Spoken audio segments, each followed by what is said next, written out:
que você ia nascer, que você ia ser concebido. Deus não só criou você, como também criou um propósito para você existir.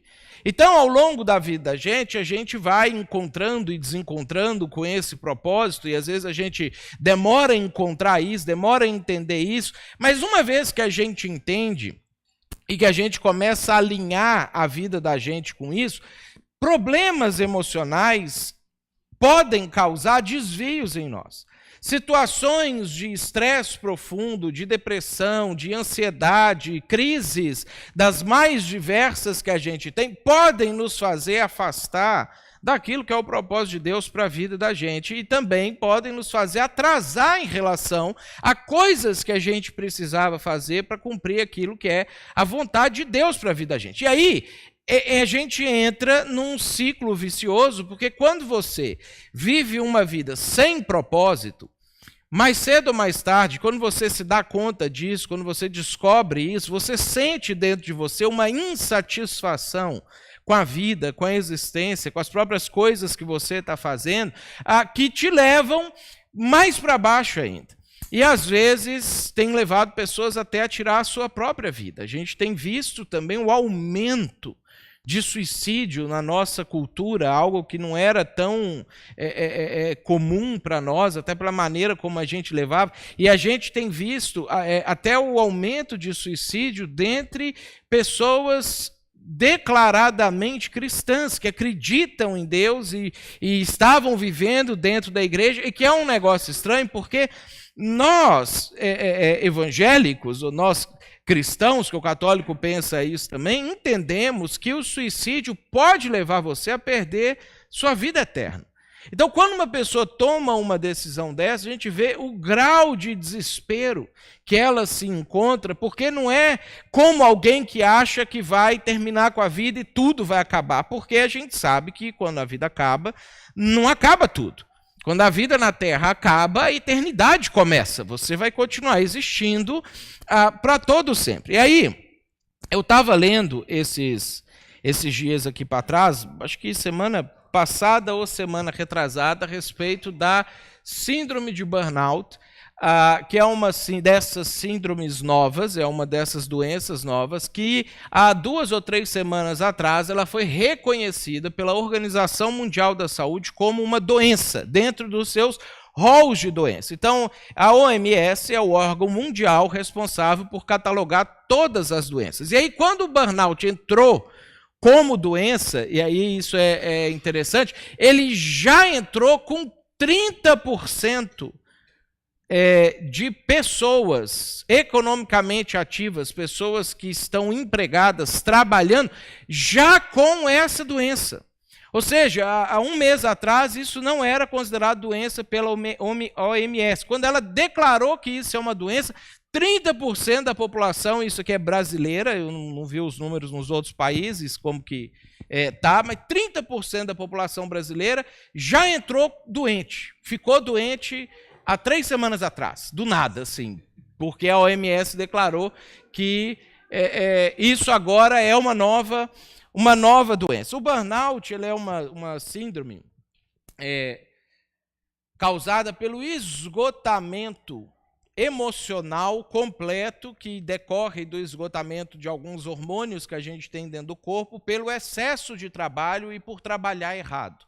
Pelo fato de que a gente tem hoje um novo ritmo de trabalho, uma nova maneira de lidar com o mercado, com estudar, com faculdade, com profissão, às vezes trabalhar em 2 coisas ao mesmo tempo e etc. A maneira da gente trabalhar, tanto em quantidade quanto de trabalhar errado, associado com todos os outros problemas emocionais que a gente está enfrentando, gera burnout. E aí você imagina que 3 a cada 10 pessoas, e aí quando a gente tem um grupo de pessoas como que a gente tem aqui, talvez você está vivendo isso aí.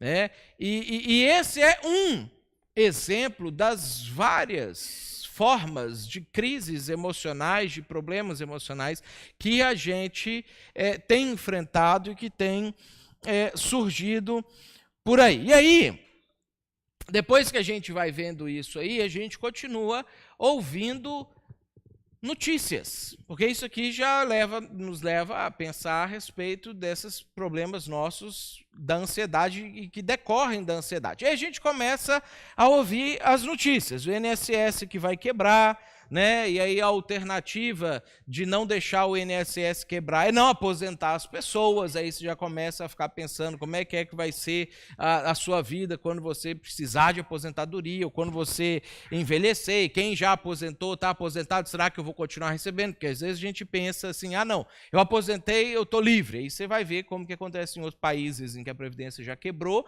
o aposentado para de ganhar aposentadoria, simplesmente não tem da onde tirar o dinheiro. E a gente vai ouvindo essas coisas. O mercado que está encolhido e o desemprego está em alta e o empresário não tem coragem de investir porque ele não sabe como é que vai ser, e aí a inflação sobe, desce, e você fica pensando, será que vai acontecer? Será que eu vou ter emprego? Você que está empregado começa a pensar, será que eu vou ficar no meu emprego? Como é que essas coisas vão funcionar?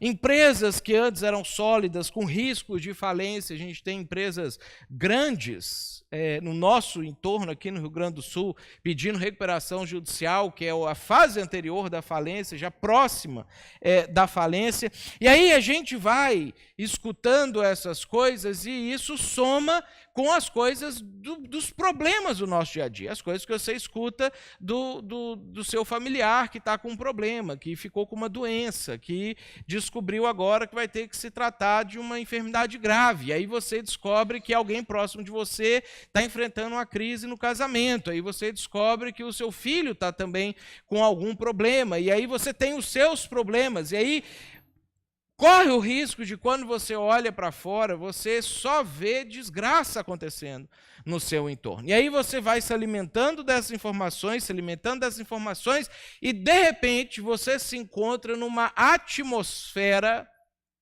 extremamente hostil para a sua alma, para o seu espírito, e que, consequentemente, desencadeia no seu corpo.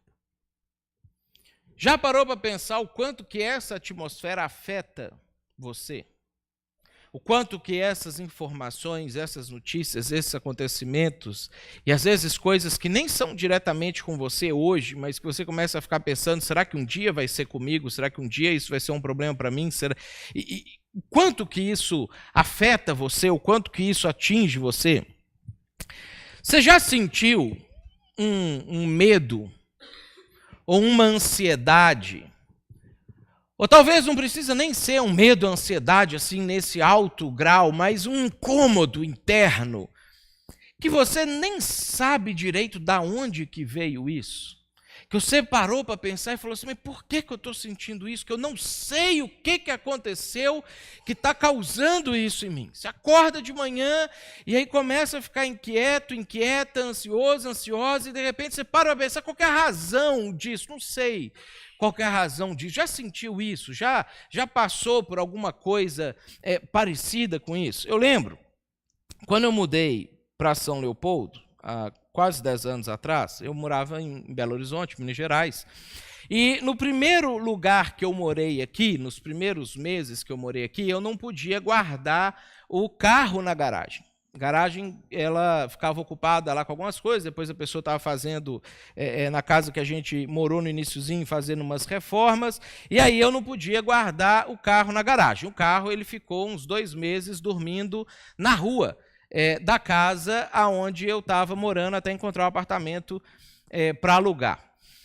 No começo, eu não ligava para isso. Chegava em casa, horário que fosse, 10, 11 horas da noite, meia-noite, às vezes eu e Sabrina víamos de Canoas, lá da casa da minha sogra, chegava 2 horas da manhã, para mim era bem tranquilo, eu parava o carro na porta, trancava, eu tinha um Gol bolinha, daquele primeira geração do Gol bolinha, trancava o carro ali e entrava para dentro da casa e dormia.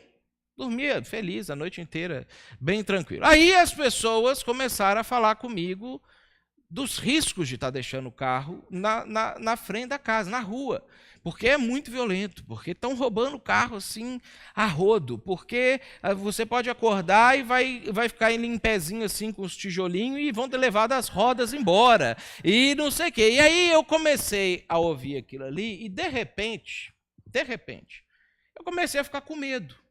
De repente, eu comecei a me sentir inseguro. E aí, eu lembro que um mês depois disso, de eu começar a deixar o carro ali, eu já não conseguia dormir profundamente de noite.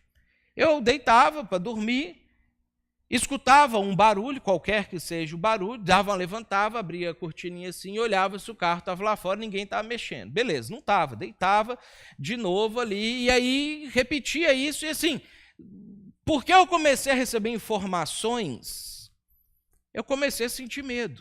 Isso atrapalhou o meu sono, isso começou a gerar ansiedade em mim. Aí, eu comecei a sentir receio de andar em São Leopoldo, porque as pessoas falavam comigo, muito violento, aqui tá doido e não sei o quê. Eu ficava pensando assim, eu acho que eu vim para o Rio de Janeiro, não para o Rio Grande do Sul, porque as pessoas estão falando. E aí eu comecei, e eu morei a vida inteira em Belo Horizonte, que é uma cidade violenta, né, uma capital violenta no Brasil, e eu não tinha medo lá. Chegava em casa de noite, sabia que de vez em quando tinha um sequestro ou outro de alguém, mas eu não sentia, eu comecei a sentir medo aqui. Aí um dia eu parei para pensar assim, mas por que eu estou sentindo medo de andar aqui? Não será que isso é uma percepção das pessoas que moram aqui? Porque esse tipo de sentimento, ele é relativo a uma série de fatores, inclusive ao que é perigoso para você. Aí eu fui checar os índices. Quais são os índices de violência real, né, de São Leopoldo, Novo Hamburgo, aqui é a região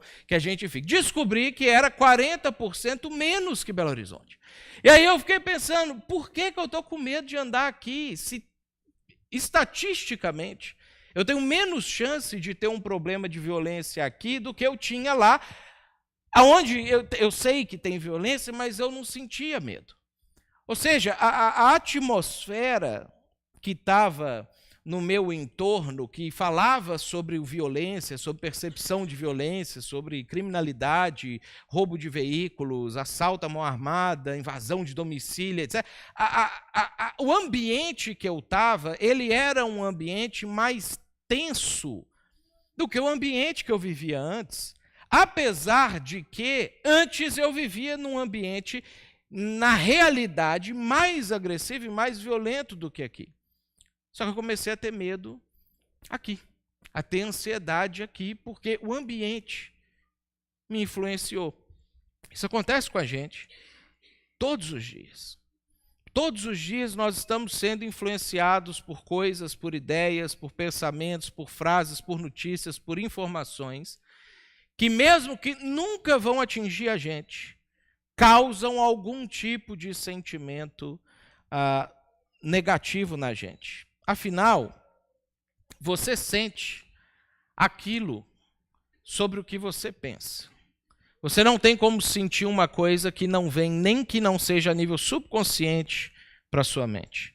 Nem que não seja de alguma maneira que você ouviu ontem sobre aquilo. Você não sente medo de coisas que você não conhece. Você só teme coisas que você conhece. Você não sente ansiedade a respeito de coisas que não podem acontecer com você. Você só fica ansioso com coisas que podem acontecer com você. E aí nós temos uma coisa interessante, porque você não pode controlar o que você sente.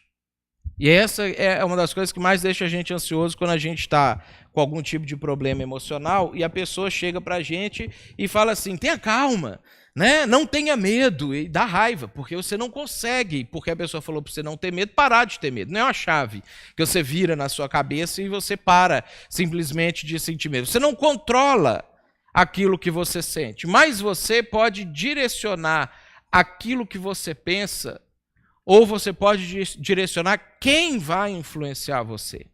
E se você consegue direcionar adequadamente os seus pensamentos e as suas influências, como efeito colateral, você começa a controlar e influenciar aquilo que você vai sentir. Você começa a ter um pouco mais de domínio sobre ansiedade, sobre depressão, sobre angústia, sobre medo e sobre uma série de coisas relacionadas com isso. Por isso que é importante você definir suas influências, seus valores, suas crenças, definir as pessoas que são referência para você que de alguma maneira você escuta aquela pessoa e acredita no que ela diz. Quem são as pessoas que você acredita nelas quando elas dizem alguma coisa? E, sobretudo, você definir de fato o que é que você acredita a respeito de Deus.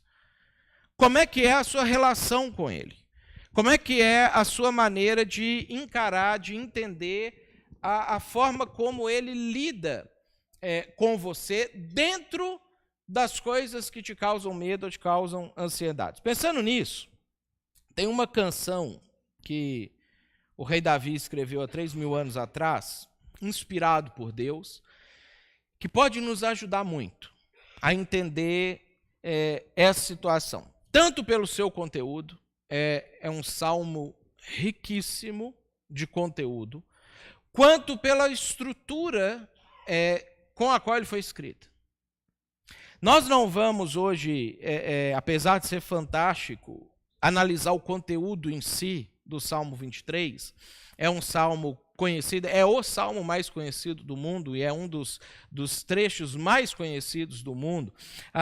Mas apesar de ser fantástico, nós não vamos analisar o conteúdo em si, mas eu queria que a gente analisasse a estrutura do salmo, a forma como o salmo foi escrito, porque isso pode ajudar você a aplicar de alguma maneira na sua vida, para você conseguir controlar a sua ansiedade, controlar o seu estresse, controlar os seus medos, a depressão, angústia, ira, inveja, raiva e todos esses sentimentos que você tem, mas você sabe que eles são ruins. Ou que você tem e gostaria, de alguma maneira, de não tê-los. Salmo 23, a gente vai fazer uma leitura primeiro dele completa, para a gente ver o Salmo, quem ainda não leu esse Salmo inteiro, ou rememorar o Salmo, quem já leu ele, mas talvez faz muito tempo. Eu queria que você então lesse o Salmo comigo, e aí a gente vai analisar a estrutura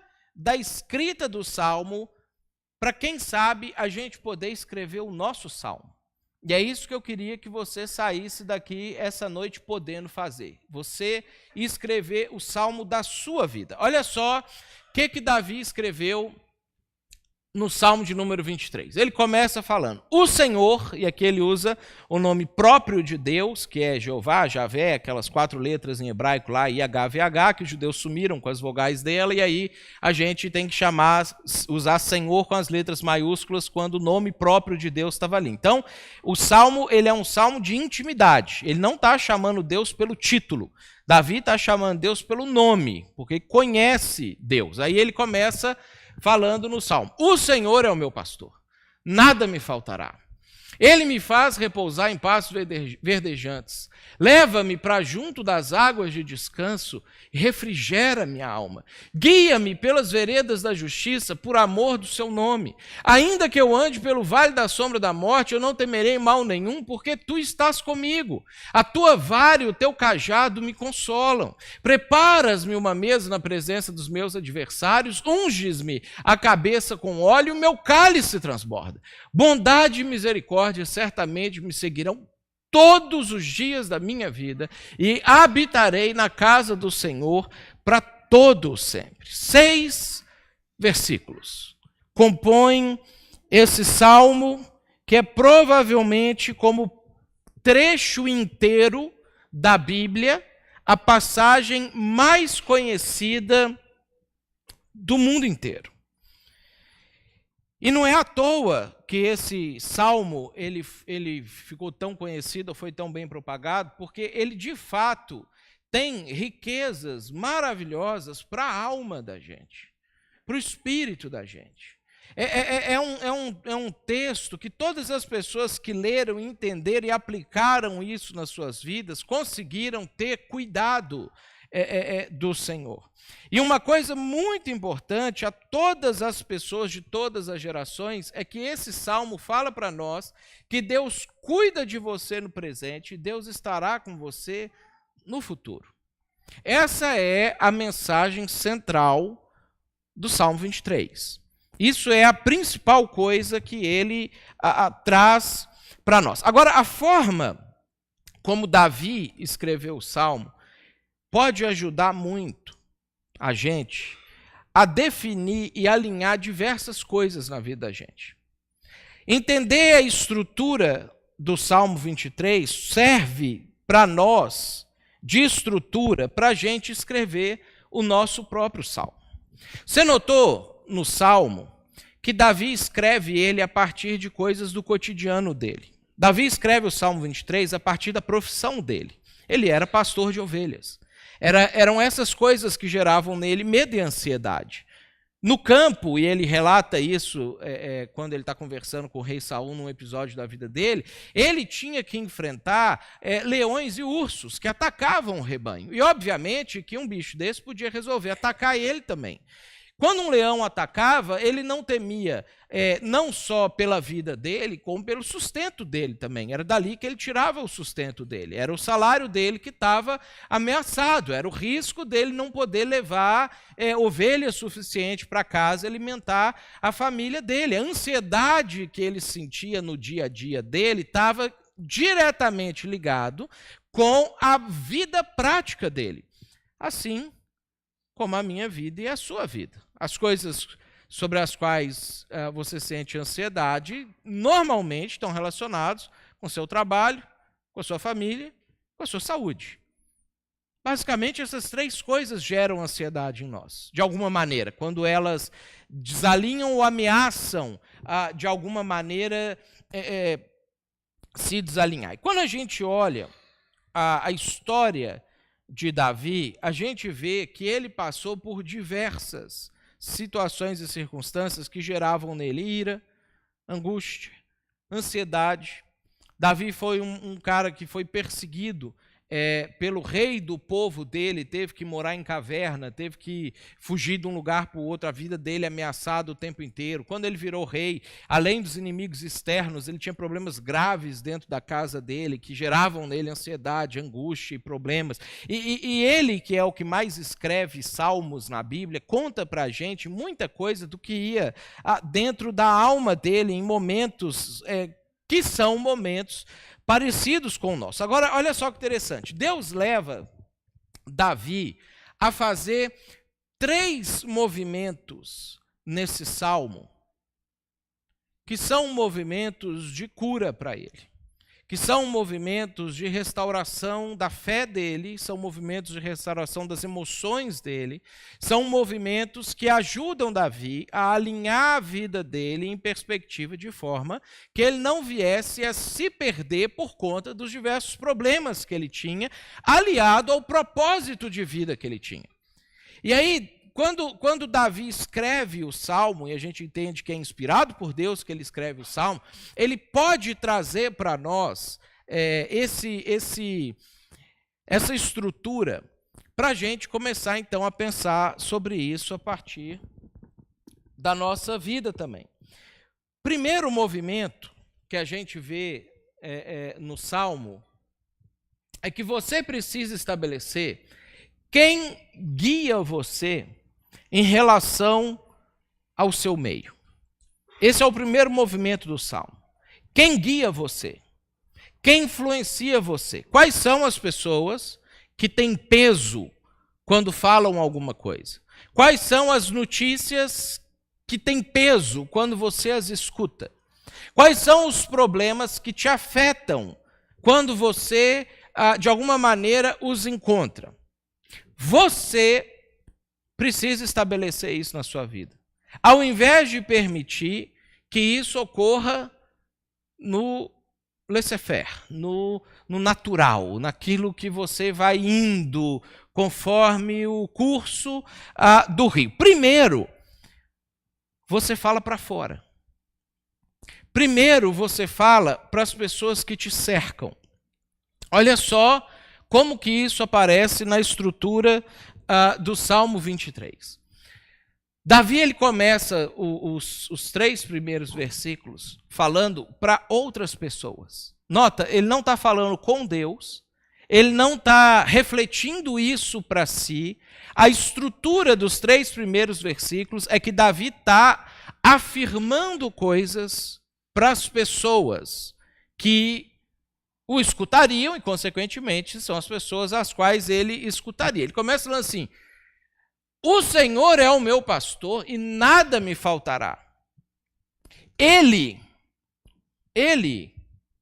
me faz repousar em pastos verdejantes. Ele me leva para junto das águas de descanso. Ele refrigera a minha alma. Ele me guia pelas veredas da justiça por amor do seu nome. Olha só como que ele começa o salmo. Ele está conversando com alguém, ou com um grupo de pessoas, ou com os interlocutores que geravam medo e ansiedade e angústia nele, e ele vira para essas pessoas e fala assim: olha, isso que você está me falando aqui passa por um critério, passa por um crivo, passa por uma peneira. E eu vou te contar qual que é essa peneira. É o Senhor que é o meu pastor. Ah, mas e essas coisas aqui na sua vida, você não tem medo que falta alguma coisa? Não. Porque ele, sendo meu pastor, nada me faltará. Davi, mas olha esse problema que está chegando aqui, isso aqui vai abalar a sua alma. Não, porque ele refrigera a minha alma. Davi, mas essa circunstância que você está enfrentando aqui, pode ser que você não vai ter solução para ela, e você vai ficar envergonhado, ou você vai ter algum tipo de problema. Não, porque ele me leva para os pastos verdejantes.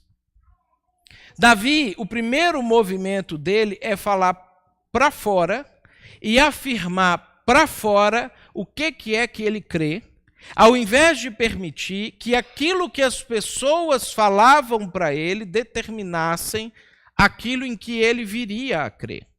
Quando a gente faz esse movimento, a gente impede que inverdades comecem a guiar a vida da gente. A gente começa a impedir que especulações, coisas sobre as quais ninguém tem o menor poder, o menor controle, determinem a forma como a gente vai viver a vida da gente. Quando nós afirmamos para fora, a gente impede que o lado de fora afirme para dentro da gente coisas que não estão alinhadas com aquilo que você acredita, que não estão alinhadas com os seus valores, que não estão alinhadas com a maneira como você enxerga o mundo. Você precisa iniciar definindo quem direciona você e quais são as verdades e os valores que vão guiar a sua vida.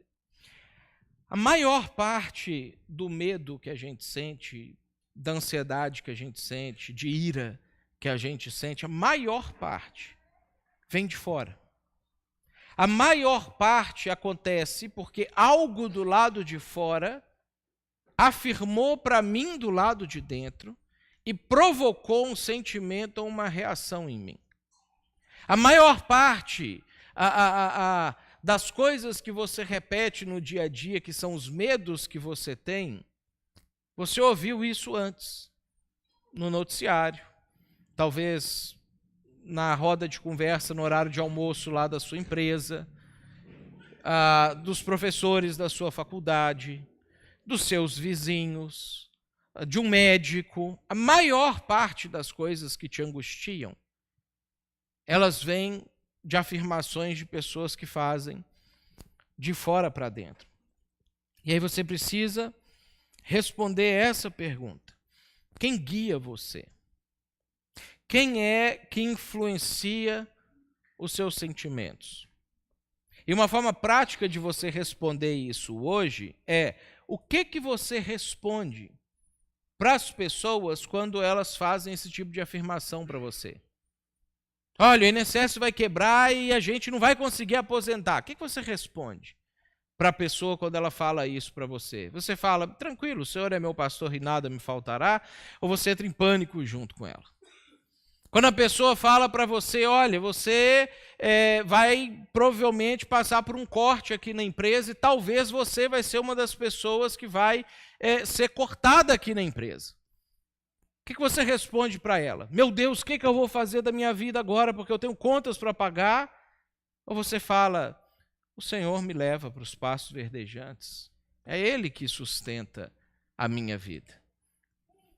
O que você responde para as pessoas quando elas fazem afirmações que geram medo e ansiedade em você. E olha, eu não estou falando aqui que é para você aderir à confissão positiva, e é aquele negócio de que não, você fica afirmando as coisas positivas, que elas vão acontecer, a sua fé vai mover Deus, o universo, não sei o quê, porque não é isso que Davi está fazendo aqui. Davi acreditava nisso de verdade.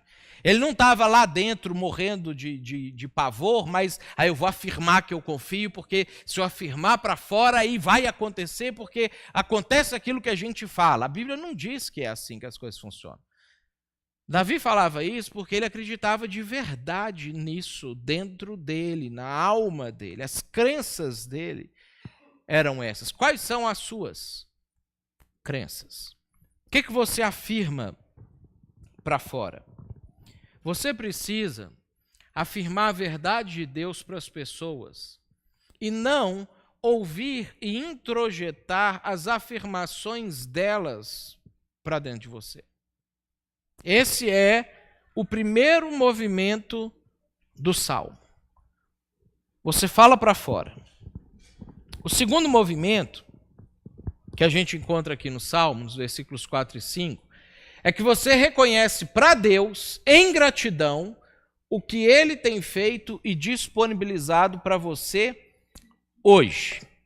Esse é o segundo passo da estrutura do Salmo. Olha só o que Davi faz a partir do versículo 4. Ó.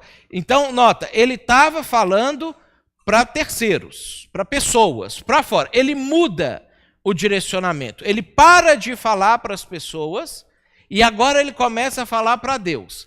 Ainda que eu ande pelo vale da sombra da morte, não temerei mal nenhum, porque tu estás comigo. Ele muda a pessoa para quem ele dirige a fala dele. A tua vara e o teu cajado me consolam. O Senhor prepara uma mesa na presença dos meus adversários. Você unge a minha cabeça com óleo, Deus, e o meu cálice transborda. O segundo movimento da estrutura do Salmo é o que você fala para Deus. E a gente percebe que o que Davi fala para Deus é respondendo para ele em gratidão aquilo que Deus tem feito para ele em formato de cuidado. Porque olha só, Davi começa falando que sim, tem momentos na vida que são terríveis.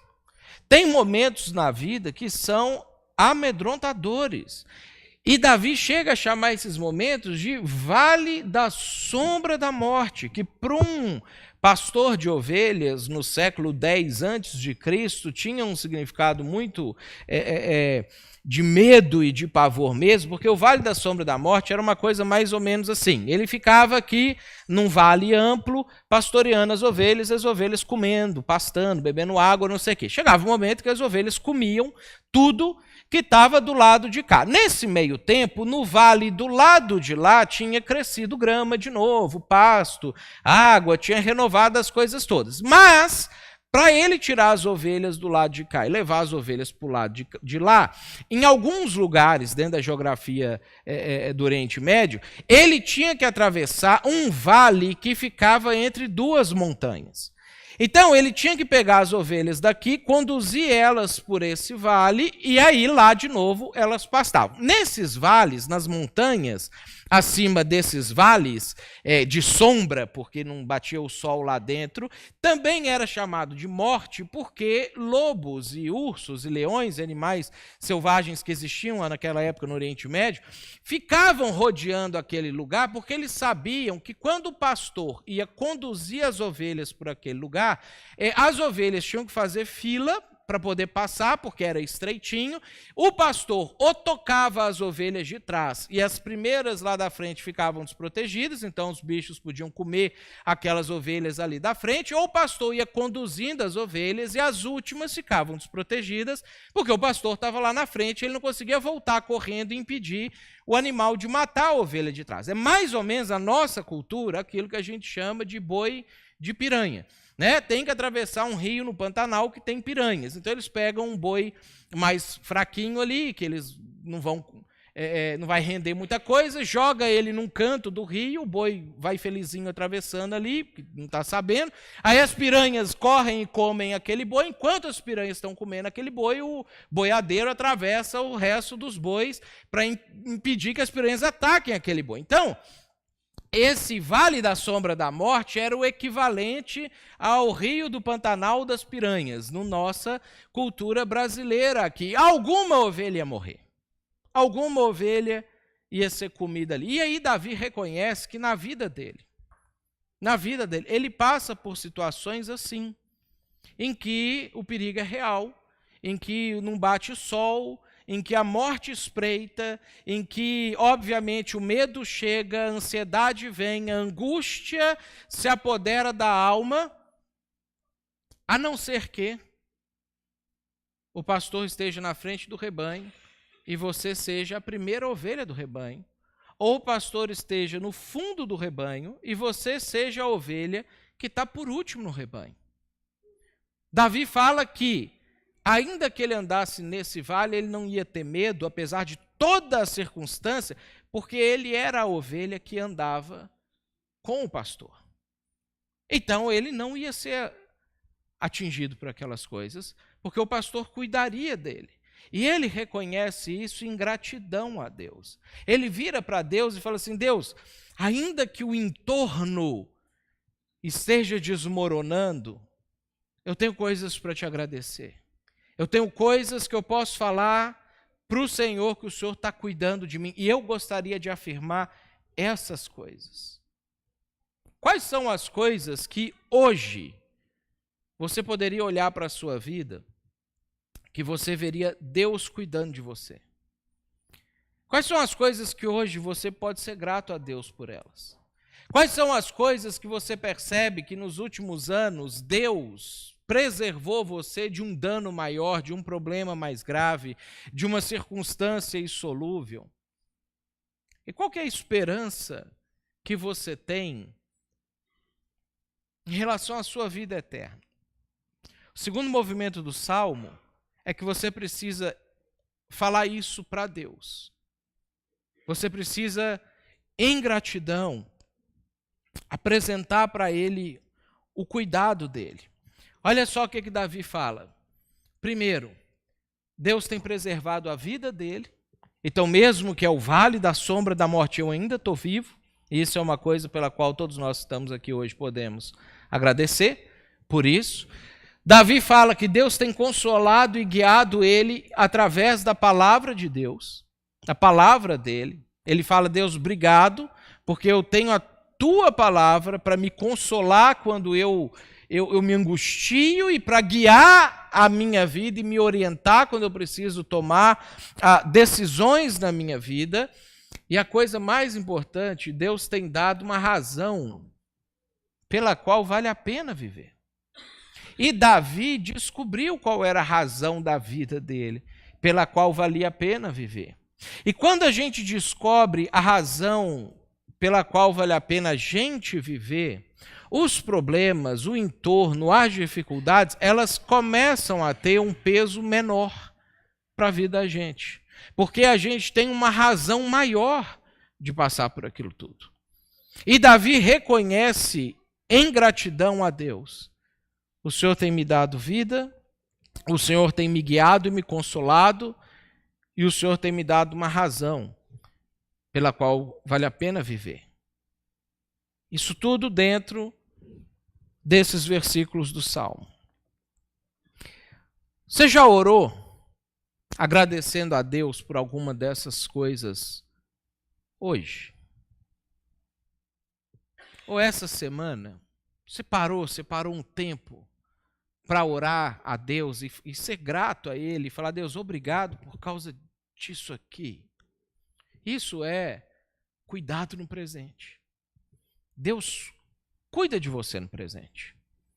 Deus cuida de você hoje. Vai cuidar de você amanhã.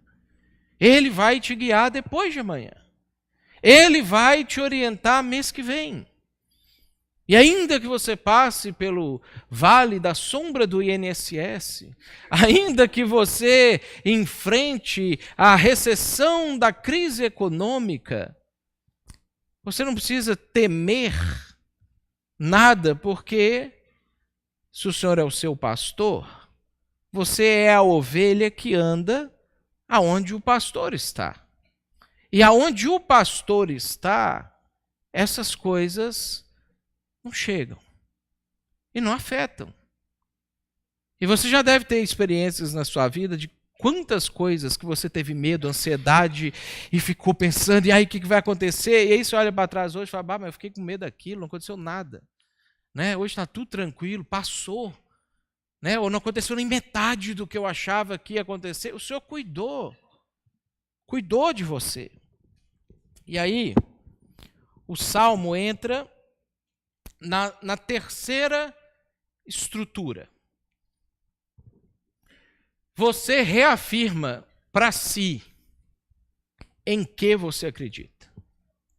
Essa é a terceira estrutura do Salmo. Terceiro, você fala para dentro. Gente, você precisa periodicamente pregar para você mesmo.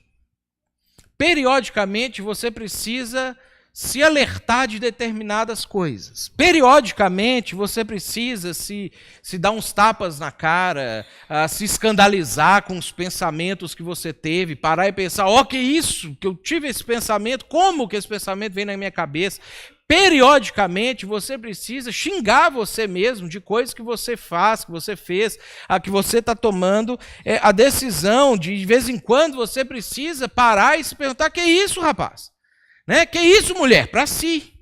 Falar para dentro de você. E a gente vê que Davi fazia isso muito. Tem vários salmos assim. Um exemplo disso é o Salmo 42, em que a gente vê que Davi, em um determinado momento do Salmo, ele vira e ele fala assim, por que você está abatida, ó minha alma? Ou seja, ele está falando para dentro. Porque ele sentiu aquilo que eu perguntei se alguns de vocês já sentiram ou sentem na vida, começou a ficar ansioso por alguma coisa que ele não sabia bem o que era, e ele não entendia bem de onde é que estava vindo. Aí ele para e ele pensa assim, mas por que eu estou sentindo isso? Por que eu estou passando por isso? Por que eu estou reagindo dessa forma? E ele olha para dentro dele, ele prega para ele. Ele fala, por que você está abatida, ó minha alma? Por que você está perturbada dentro de mim? Espera em Deus, eu vou invocar Ele e as coisas vão acontecer. Por que você... A gente precisa pregar para a gente mesmo. De vez em quando você precisa parar e você precisa se exortar. Se chamar a atenção. E olha só como é que Davi faz isso no Salmo, nesse terceiro movimento. Ele fala assim, bondade e misericórdia, ou seja, ele primeiro falou para as pessoas, ele me guia, ele me faz repousar, aí ele para e ele fala para Deus, tu estás comigo, tua vara e o teu cajado me consolam. Agora ele para de falar para Deus e ele fala para ele. Ele vira para ele e fala assim, Davi, bondade e misericórdia certamente me seguirão todos os dias da minha vida. E habitarei na casa do Senhor para todo sempre. Ele reafirma para ele mesmo coisas que ele acredita que precisam de vez em quando tomar o primeiro lugar no nosso pensamento em relação a qualquer outra coisa que venha na sua cabeça. Qualquer outro pensamento, qualquer outra decisão, qualquer outro sentimento. Davi reafirma para ele mesmo, Davi, Deus vai cuidar de você hoje, porque bondade e misericórdia certamente me seguirão todos os dias da minha vida. Deus vai cuidar de mim hoje. Deus vai cuidar de mim amanhã. Ele vai ser bom e misericordioso comigo mês que vem. E quando eu morrer? Davi, quando morrermos, vamos habitar na casa do Senhor para todo sempre. Quando eu morrer, não acabou. Quando eu morrer é que vai começar. Quando eu morrer, é que o negócio vai ficar bom de verdade. E aí Davi fala isso para dentro. Terceiro, você fala para dentro. Olha só o que Davi está falando. Cuidado no presente, e esperança para o futuro. Deus vai cuidar de mim hoje, e o dia que tudo isso aqui acabar, eu vou estar melhor ainda. Porque o futuro ainda vai ser melhor do que qualquer coisa que eu experimento de cuidado de Deus aqui no presente. Terceiro, você reafirma para você mesmo, você reafirma para dentro. O que é que Deus está fazendo com você? A Bíblia traz para nós certezas. Ela traz para nós garantias. É muito triste viver sem certezas.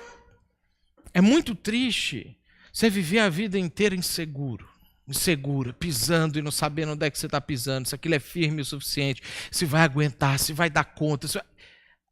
Quando você anda com Deus, Deus traz para você certezas. E eu queria incentivar você a escrever o seu salmo. Eu queria incentivar você a pegar a sua vida, sua história de vida, sua profissão, o que você está vivendo hoje, o que é que está acontecendo, e você escrevesse o seu salmo. Não é para você escrever ele parecido com o Salmo 23, no sentido de que você vai começar a escrever: no Senhor é meu juiz, né?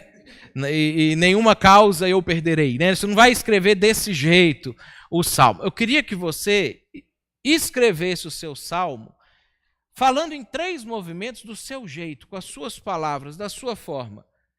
Primeiro, para fora. Em relação às coisas que você tem escutado hoje que te causam medo e ansiedade, o que a palavra de Deus diz para você que você pode falar para as pessoas? O que a Bíblia fala que você pode afirmar para fora? Depois eu queria que você escrevesse uma segunda parte falando para Deus. O que é que você pode agradecer a Deus hoje, que está acontecendo na sua vida? Que Ele tem cuidado de você, que Ele tem te orientado, que Ele tem te guiado, que Ele tem te apontado um caminho para você. E terceiro, eu queria que você falasse para dentro. O que é que você precisa pregar para você mesmo, em relação às decisões que você tem tomado, aos sentimentos que você tem tido, às angústias que talvez estão tomando conta de você? O que você tem ouvido de fora que te traz medo, insegurança ou ansiedade? Então você fala para fora. Quem é Deus para você nessas circunstâncias? Pelo que você pode ter gratidão a Deus hoje?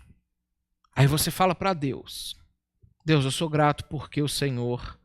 E aí você fala para Ele. E o que povoa os seus pensamentos que precisa de correção hoje? Aí você fala para você. Aí você fala: eu não aceito pensar nisso mais. Eu não aceito fazer esse tipo de proposta para mim mesmo mais. Eu não aceito que esse pensamento domine as minhas decisões mais. Eu não aceito que essa crença, que essa ideia, que essa formulação, que essa cosmovisão de mundo defina a forma como eu vou pensar a minha vida mais. E aí eu queria incentivar você a escrever o seu salmo, a colocar no papel, quem sabe, uma coisa assim, no celular, jogar no bloco de notas, escrever o seu salmo. O que você precisa falar para fora, o que você precisa falar para Deus e o que você precisa falar para você mesmo dentro da circunstância de vida que você está enfrentando. A gente vai ter o nosso momento de participar da ceia agora. E enquanto os músicos, os diáconos, vêm aqui à frente para ajudar na parte dessa condução, a Bíblia nos ensina, Paulo, quando ele fala sobre a ceia, ele fala que a gente precisa examinar a gente mesmo para participar da ceia do Senhor, para comer do pão e para beber do cálice. E eu queria que nesse momento a gente vai separar um minutinho para a gente fazer isso, uma oração.